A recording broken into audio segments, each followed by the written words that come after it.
അമൃത് Veni life quit presents daily news സായാഹ്ന വാർത്തകൾ powered by Pulimoottil silks KSFE in association with Joyalukkas. ഇത്തവണ first അടിക്കില്ലേ നമ്മള്?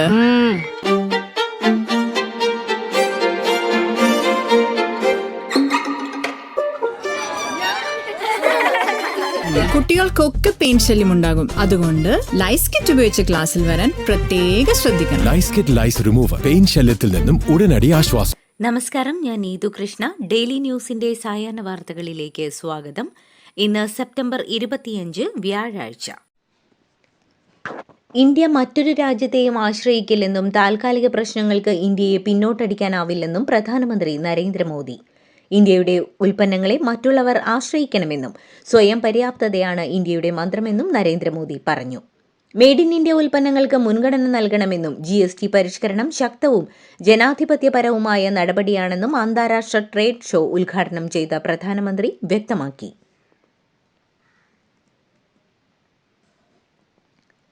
NSS ജനറൽ സെക്രട്ടറി സുകുമാരൻ നായരെ വിമർശിച്ച് പത്തനംതിട്ട വെട്ടിപ്രം കരയോഗ കെട്ടിടത്തിന് മുന്നിൽ പ്രതിഷേധ ബാനർ. സുകുമാരൻ നായർ കട്ടപ്പ എന്നാണ് ബാനറിലെ പരിഹാസം. കുടുംബകാര്യത്തിനു വേണ്ടി അയ്യപ്പ ഭക്തരെ പിന്നിൽ നിന്ന് കുത്തിയെന്നും സുകുമാരൻ നായർ സമുദായത്തിന് നാണക്കേടാണെന്നും ബാനറിലുണ്ട്. ഇന്നലെയാണ് പിണറായിയെയും സർക്കാരിനെയും അനുകൂലിച്ചുള്ള സുകുമാരൻ നായരുടെ പരാമർശമുണ്ടായത്. ഇതിനെതിരെയാണ് സമുദായത്തിൽ നിന്ന് തന്നെ പ്രതിഷേധം ഉയർന്നിരിക്കുന്നത്.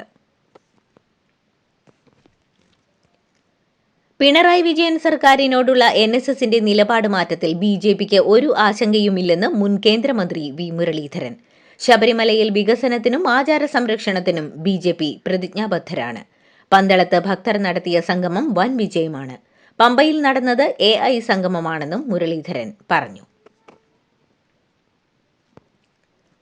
ശബരിമല വിഷയത്തിൽ NSSന്റെ നിലപാട് സ്ഥിരതയുള്ളതാണെന്ന് കോൺഗ്രസ് നേതാവ് തിരുവഞ്ചൂർ രാധാകൃഷ്ണൻ. നാമജപ ഘോഷയാത്ര നടത്തുന്നതിനും വിശ്വാസ സംരക്ഷണത്തിനും പരമാവധി പരിശ്രമിച്ചവരാണ് NSS എന്നും ആ സംരക്ഷണത്തിന് അനുകൂലമായ ഒരു നിലപാട് വന്നാൽ സ്വാഭാവികമായും NSS എടുക്കുന്ന പ്രതികരണമാണ് ഇപ്പോൾ കണ്ടതെന്നും അതിൽ അത്ഭുതപ്പെടാനൊന്നുമില്ലെന്നും സർക്കാർ എടുത്ത നിലപാടാണ് ഇപ്പോൾ കീഴ്മേൽ മറിഞ്ഞിരിക്കുന്നതെന്നും അദ്ദേഹം പറഞ്ഞു. NSSനെ അനുനയിപ്പിക്കാനുള്ള ശ്രമങ്ങളുമായി കോൺഗ്രസ്. KPCC നേതൃത്വം NSSുമായി ചർച്ച നടത്തും. വിശ്വാസ പ്രശ്നത്തിൽ ഉറച്ച നിലപാടാണ് എടുത്തതെന്ന് NSSനെ ഓർമ്മിപ്പിക്കാനാണ് കോൺഗ്രസിന്റെ ശ്രമം. NSS നേതൃത്വത്തെ വിമർശിക്കില്ലെന്നും വിശ്വാസ പ്രശ്നത്തിൽ CPMന്റേത് ഒളിച്ചുകളിയാണെന്ന പ്രചാരണം തുടരുമെന്നുമാണ് കോൺഗ്രസ് വൃത്തങ്ങൾ വ്യക്തമാക്കുന്നത്. NSS ഉൾപ്പെടെ ഒരു സമുദായ സംഘടനയുമായും കോൺഗ്രസിനോ UDFനോ തർക്കങ്ങളില്ലെന്ന് പ്രതിപക്ഷ നേതാവ് VD സതീശൻ. NSSുമായി എന്തെങ്കിലും അഭിപ്രായ ഭിന്നതയുണ്ടെങ്കിൽ അത് പരിഹരിക്കുമെന്നും നിലവിൽ അത്തരം പ്രശ്നങ്ങളൊന്നുമില്ലെന്നും അദ്ദേഹം മാധ്യമങ്ങളോട് പറഞ്ഞു. ആഗോള അയ്യപ്പ സംഗമത്തിലെ NSSന്റെ പിന്തുണയെ സ്വാഗതം ചെയ്ത് Thiruvithamkoor Devaswom board president PS Prashanth. NSSന് സർക്കാരിൽ വിശ്വാസമുണ്ടെന്ന് പറഞ്ഞത് ആഗോള അയ്യപ്പ സംഗമം കൊണ്ടല്ലെന്നും നിരവധിയായ അനുഭവങ്ങളിൽ നിന്നുണ്ടായതാണെന്നും PS പ്രശാന്ത് വ്യക്തമാക്കി.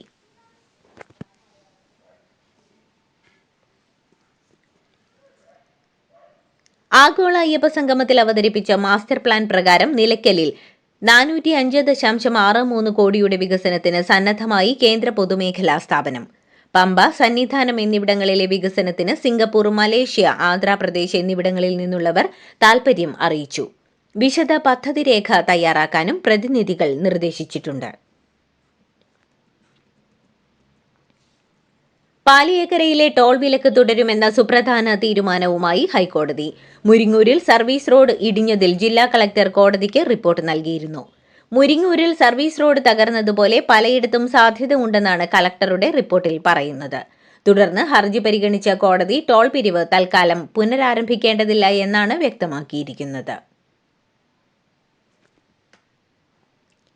ഗവർണർ സംസ്ഥാനത്തിന്റെ നാമമാത്ര തലവനാണെന്ന് വിവരിച്ച് സ്കൂൾ പാഠഭാഗം. 10ാം ക്ലാസ്സിൽ പഠിപ്പിക്കാനുള്ള സാമൂഹ്യ ശാസ്ത്രം പാഠം 2ാം ഭാഗത്തിലെ ജനാധിപത്യം ഒരു ഇന്ത്യൻ അനുഭവം എന്ന വിഭാഗത്തിലാണ് ഇത് ഉൾപ്പെടുത്തിയിട്ടുള്ളത്. ഏറെക്കാലമായി ഗവർണർ സർക്കാർ പോര് തുടരുന്നതിനിടെയാണിത്. മലയാളികൾ വീണ്ടും കുവൈറ്റ് ബാങ്കിനെ പറ്റിച്ചതായി പരാതി. കുവൈറ്റിലെ അൽ അഹ്ലി ബാങ്കാണ് പരാതിയുമായി പോലീസിനെ സമീപിച്ചത്. പരാതിയുടെ അടിസ്ഥാനത്തിൽ സംസ്ഥാനത്ത് 13 കേസുകൾ രജിസ്റ്റർ ചെയ്തു. കുവൈറ്റിൽ ജോലിക്കെത്തിയ ശേഷം വൻതുക ലോൺ എടുത്ത് മുങ്ങിയെന്നാണ് പരാതിയിലുള്ളത്. 25 ലക്ഷം മുതൽ 2 കോടി വരെ ലോൺ എടുത്തവരാണ് അധികവും. എന്നാൽ കേസുകൾ കൂടുതലും കോട്ടയം ജില്ലയിലാണ് രജിസ്റ്റർ ചെയ്തിരിക്കുന്നതെന്നാണ് വിവരം.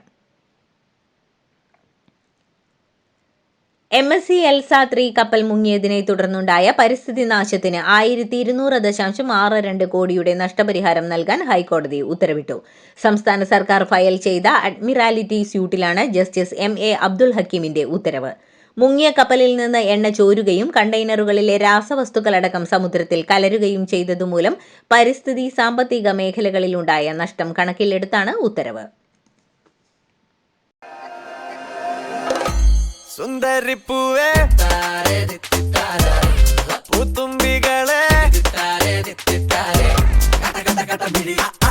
ചിരി ചിരി ചെറു ചിരി പൊളി പൊളി അടിപൊളി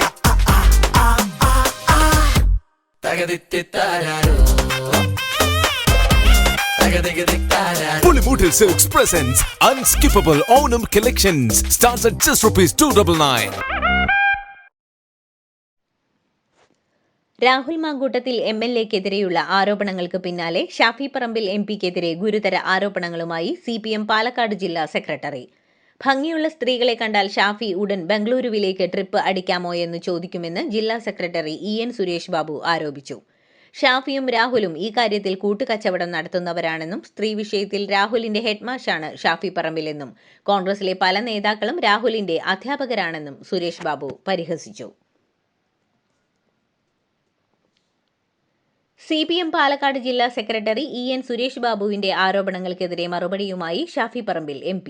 ഇത് ആരോപണമല്ല, അധിക്ഷേപമാണെന്ന് ഷാഫി പറമ്പിൽ പറഞ്ഞു.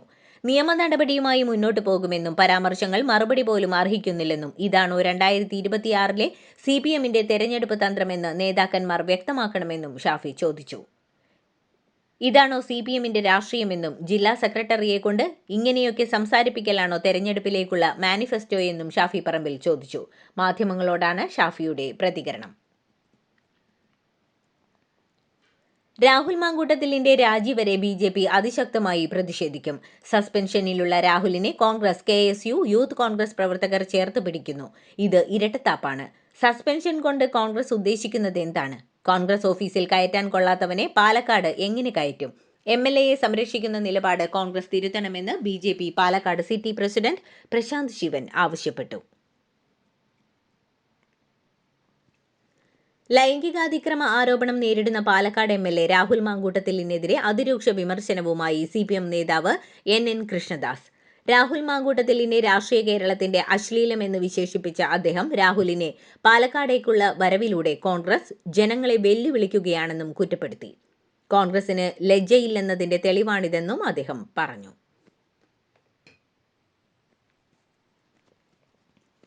ലൈംഗികാരോപണത്തിൽ പാർട്ടിയിൽ നിന്ന് സസ്പെൻഡ് ചെയ്യപ്പെട്ട പാലക്കാട് MLA രാഹുൽ മാങ്കൂട്ടത്തിലിനെതിരായ നിലപാട് മയപ്പെടുത്തി DCC president A Thankappan. Rahul മാങ്കൂട്ടത്തിലിനെ സസ്പെൻഡ് ചെയ്തത് അച്ചടക്ക നടപടി മാത്രമാണെന്നും അദ്ദേഹത്തെ പാർട്ടിയിൽ നിന്ന് പുറത്താക്കിയിട്ടില്ലെന്നും പറഞ്ഞ അദ്ദേഹം രാഹുൽ മാങ്കൂട്ടത്തിലിനെ ഒറ്റപ്പെടുത്തേണ്ടതില്ലെന്നും പറഞ്ഞു. വയനാട് DCC പ്രസിഡന്റ് ND അപ്പച്ചൻ രാജിവെച്ചു. NM വിജയന്റെ മരണം ഉൾപ്പെടെ ജില്ലയിലെ കോൺഗ്രസിൽ പ്രശ്നങ്ങൾ തുടരുന്നതിനിടെയാണ് DCC പ്രസിഡന്റ് സ്ഥാനം ND അയ്യപ്പൻ രാജിവെച്ചത്. അടുത്തിടെ പ്രിയങ്ക ഗാന്ധിയുടെ സന്ദർശനവുമായി ബന്ധപ്പെട്ട് ND അപ്പച്ചൻ നടത്തിയ പരാമർശം കോൺഗ്രസ് നേതൃത്വത്തിന് അതൃപ്തിയുണ്ടാക്കിയിരുന്നു. ഈ സാഹചര്യത്തിലും കൂടിയാണ് ND അപ്പച്ചന്റെ രാജി. ഓപ്പറേഷൻ നുംഖോറിൽ അമിത് ചക്കാലക്കലിനെ കേന്ദ്രീകരിച്ച് അന്വേഷണം നടത്താൻ നീക്കം. ബെനാമി ഇടപാടും പരിശോധിക്കും. കേരളത്തിൽ ആദ്യമായി ഫസ്റ്റ് ഓണർ വാഹനം പിടിച്ചെടുത്തതിൽ അടിമുടി ദുരൂഹതയെന്നാണ് റിപ്പോർട്ട്. കുണ്ടന്നൂരിലെ വർക്ക്ഷോപ്പിൽ നിന്ന് പിടിച്ചെടുത്ത ലാൻഡ് ക്രൂയിസറിന്റെ RC വിലാസം വ്യാജമാണെന്നാണ് കണ്ടെത്തിയിരിക്കുന്നത്. അസം സ്വദേശി മാഹിൻ അൻസാരിയുടെ പേരിലാണ് വാഹനം. അങ്ങനെ ഒരാളില്ല എന്ന് കസ്റ്റംസ് വ്യക്തമാക്കി. വണ്ടിയുടെ യഥാർത്ഥ ഉടമയെ കണ്ടെത്താൻ ശ്രമം നടക്കുകയാണ്. ഓപ്പറേഷൻ നുംഖോറിൽ പ്രതികരണവുമായി അമിത് ചക്കാലക്കൽ. പിടിച്ചെടുത്ത വാഹനങ്ങളെല്ലാം എന്റേതല്ല, ഒരു വാഹനം മാത്രമാണ് എന്റേത്. ആ വണ്ടി കഴിഞ്ഞ 5 വർഷമായി ഉപയോഗിക്കുന്നതാണ്. സെലിബ്രിറ്റികൾക്ക് വാഹനം എത്തിച്ചു കൊടുക്കാൻ ഇടനിലക്കാരനായി താൻ നിന്നിട്ടില്ല. വണ്ടിയുടെ കണ്ടീഷൻ പരിശോധിക്കാൻ എന്നെ സമീപിക്കാറുണ്ട്. വാഹനങ്ങൾ താൻ ഇൻസ്പെക്ട് ചെയ്യാറുമുണ്ട്. അതിന് സഹായികളുമുണ്ട് എന്നും അദ്ദേഹം പ്രതികരിച്ചു. 2023 വാഹനം എടുത്തതെന്നും കേരള രജിസ്ട്രേഷൻ വാഹനമാണ് വാങ്ങിയതെന്നും സോഷ്യൽ മീഡിയ ഇൻഫ്ലുവൻസർ ശില്പ സുരേന്ദ്രൻ. വാഹനത്തിന്റെ മറ്റു വർക്കുകൾക്ക് വേണ്ടിയാണ് ഗ്യാരേജിൽ കൊണ്ടുപോയത്. കഴിഞ്ഞ ദിവസമാണ് കസ്റ്റംസിൽ നിന്ന് വിളിച്ച് ഇത് ഫേക്ക് വാഹനമാണെന്ന് സംശയമുണ്ടെന്ന കാര്യം അറിയിച്ചത്. വാഹനത്തിന്റെ ഡോക്യുമെന്റ്സ് എത്തിക്കാൻ ആവശ്യപ്പെട്ടിട്ടുണ്ട്. ഞാൻ വാഹനത്തിന്റെ 5ാമത്തെ ഓണറാണ്. നിലവിൽ 4ഉം 3ഉം ഓണർമാരെ എനിക്കറിയാമെന്നും ശില്പ സുരേന്ദ്രൻ പറഞ്ഞു. സംസ്ഥാനത്ത് തെക്കൻ കേരളത്തിലും മധ്യകേരളത്തിലും മഴ കനക്കുമെന്ന് കാലാവസ്ഥാ നിരീക്ഷണ കേന്ദ്രത്തിന്റെ മുന്നറിയിപ്പ്.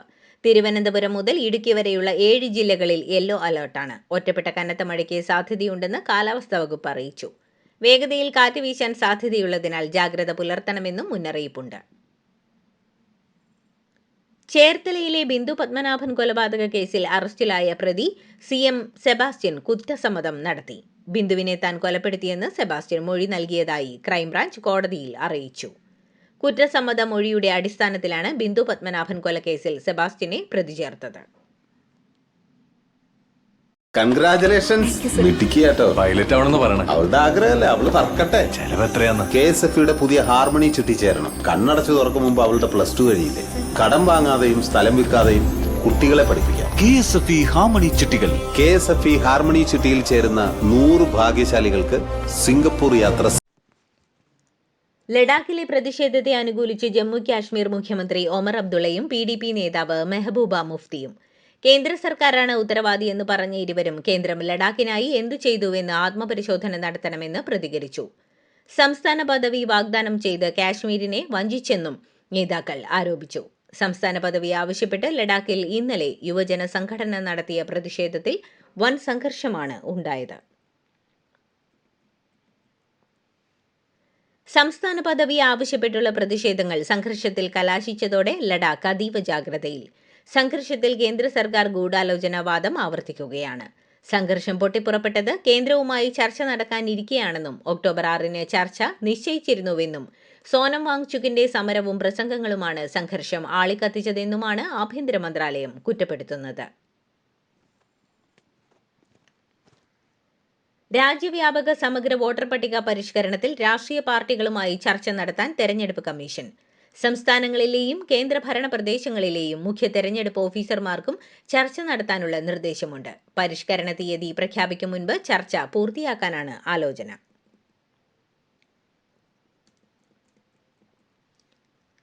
അമേരിക്കയിൽ ലൈംഗിക കുറ്റവാളിയായ 71കാരനെ ഇന്ത്യൻ വംശജൻ ക്രൂരമായി കുത്തിക്കൊലപ്പെടുത്തി. കാലിഫോർണിയയിലെ ഫ്രീമോണ്ടിയിൽ താമസക്കാരനായ ഡേവിഡ് ബ്രിമ്മറിനെയാണ് വരുൺ സുരേഷ് എന്ന ഇന്ത്യൻ വംശജൻ കൊലപ്പെടുത്തിയത്. ഇരുവരും തമ്മിൽ മുൻപരിചയം ഉണ്ടായിരുന്നില്ലെന്നും വരുൺ സുരേഷ് കുറ്റസമ്മതം നടത്തിയെന്നും പോലീസ് പറയുന്നു. കനേഡിയൻ വിദേശകാര്യമന്ത്രി അനിത ആനന്ദ് ഇന്ത്യ സന്ദർശിക്കാൻ ഒരുങ്ങുന്നതായി റിപ്പോർട്ട്. ഇന്ത്യയ്ക്ക് പുറമെ ചൈനയും ഇവർ സന്ദർശിക്കുമെന്നാണ് വിവരം. കഴിഞ്ഞ സർക്കാരിന്റെ കാലത്ത് മോശമായ ഇന്ത്യ കാനഡ ബന്ധം ശക്തിപ്പെടുത്താനാണ് സന്ദർശനത്തിലൂടെ ലക്ഷ്യമിടുന്നതെന്ന് അന്താരാഷ്ട്ര മാധ്യമമായ ബ്ലൂംബർഗ് റിപ്പോർട്ട് ചെയ്യുന്നു. ബാങ്കുകളിൽ അനാഥമായി കിടക്കുന്ന നിക്ഷേപങ്ങൾ എത്രയും വേഗം ഉടമകൾക്കോ അവകാശികൾക്കോ മടക്കി നൽകുന്നതിന് നടപടിയെടുക്കണമെന്ന് ബാങ്കുകളോട് നിർദ്ദേശിച്ച് റിസർവ് ബാങ്ക്. അടുത്ത 3 മാസം കൊണ്ട് പരമാവധി പേർക്ക് രൂപ മടക്കി നൽകാൻ ശ്രമിക്കണമെന്നാണ് ബാങ്കുകളോട് ആവശ്യപ്പെട്ടിരിക്കുന്നത്. സൗത്ത് അമേരിക്കൻ രാജ്യമായ വെനസ്വേലയിൽ റിക്ടർ സ്കെയിലിൽ 6.2 തീവ്രത രേഖപ്പെടുത്തിയ ഭൂചലനം. ഇന്ന് പുലർച്ചെയോടെയാണ് വടക്ക് പടിഞ്ഞാറൻ വെനസ്വേലയിൽ ഭൂചലനമുണ്ടായതെന്ന് US ജിയോളജിക്കൽ സർവേ അറിയിച്ചു. UN ആസ്ഥാനത്ത് താൻ 3 അനിഷ്ട സംഭവങ്ങൾക്ക് ഇരയായെന്നും ഇക്കാര്യങ്ങൾ സീക്രട്ട് സർവീസ് പരിശോധിക്കുമെന്നും US president Donald Trump. UN പൊതുസഭയിൽ പങ്കെടുക്കാനെത്തിയപ്പോൾ എസ്കലേറ്റർ നിലച്ചതടക്കമുള്ള സംഭവങ്ങൾ ചൂണ്ടിക്കാട്ടിയായിരുന്നു ട്രംപിന്റെ പ്രതികരണം. വെസ്റ്റ് ഇൻഡീസിനെതിരായ ടെസ്റ്റ് പരമ്പരയ്ക്കുള്ള ഇന്ത്യൻ ക്രിക്കറ്റ് ടീമിനെ പ്രഖ്യാപിച്ചു. കഴിഞ്ഞ ഇംഗ്ലണ്ട് പരമ്പരയിൽ തിളങ്ങാൻ സാധിക്കാതിരുന്ന കരുൺ നായർക്ക് സ്ഥാനം നഷ്ടമായി. ദേവദത്ത് പടിക്കലും അക്ഷർ പട്ടേലും 2 മത്സരങ്ങൾ അടങ്ങിയ പരമ്പരയ്ക്കുള്ള ടീമിലേക്ക് തിരിച്ചെത്തി. ചീഫ് സെലക്ടർ അജിത് അഗാർക്കറാണ് വ്യാഴാഴ്ച ശുഭ്മാൻ ഗില്ലിന്റെ നേതൃത്വത്തിലുള്ള 15 അംഗ ടീമിനെ പ്രഖ്യാപിച്ചത്. രവീന്ദ്ര ജഡേജയാണ് ടീമിന്റെ vice captain. Dhruv Jurel wicket കീപ്പറാകും. ഇതോടുകൂടി ഡെയിലി ന്യൂസിന്റെ ഇന്നത്തെ സായാഹ്ന വാർത്തകൾ സമാപിക്കുന്നു. ഡെയിലി ന്യൂസിനു വേണ്ടി വാർത്തകൾ വായിച്ചത് നീതു കൃഷ്ണ. DailyNewsLive.in വാർത്തകൾ വിരൽ തുമ്പിൽ.